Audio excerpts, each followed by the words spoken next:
Kalay hin ko kagyalzi tingle, kahinlo ipimong hintem, Hoy babangin sa lelhang kalemle,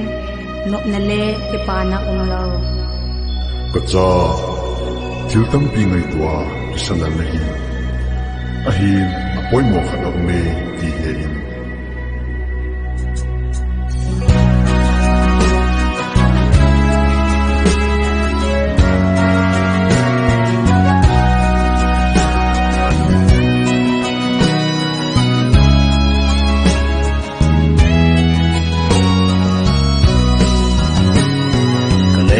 Hình cô cả gheo xin tiếng lệ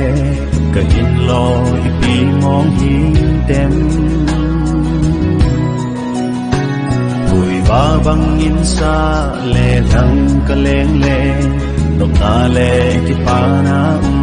lâu Mar tha bang na tam pi to a min khat sang din ka ki gele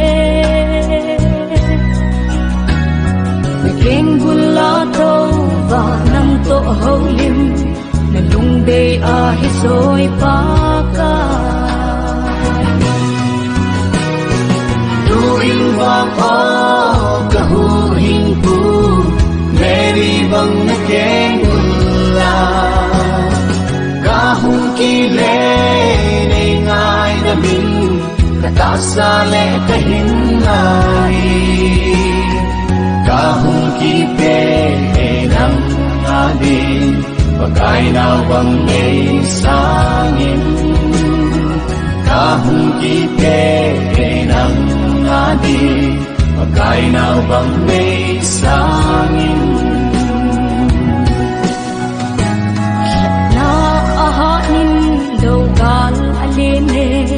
Nabanzik nin may kain baka Lainop sa anale anaw pinaho Elheme chidan katimpo Tuwing bang o kahuhin po Meri bang naging bula Kahong kilay ngay namin katasale kahinay Kahong kipe ng adin Pagkay nawang may sangin Kahong kipe ng adin Pagkay nawang may sangin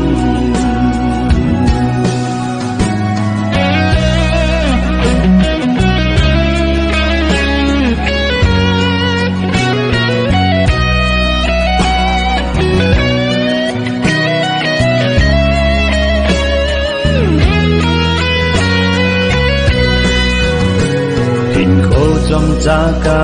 ay sumahin Inaw bang ng to'an ko min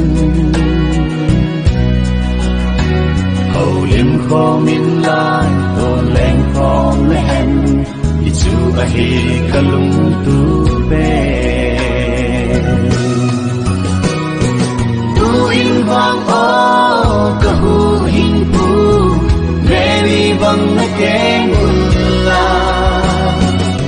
Kahong kilay ngay namin katasale kahinay Kahong kipe ng adin Pagkay nawang may sangin Kahong kipe ng adin Pagkay nawang may sangin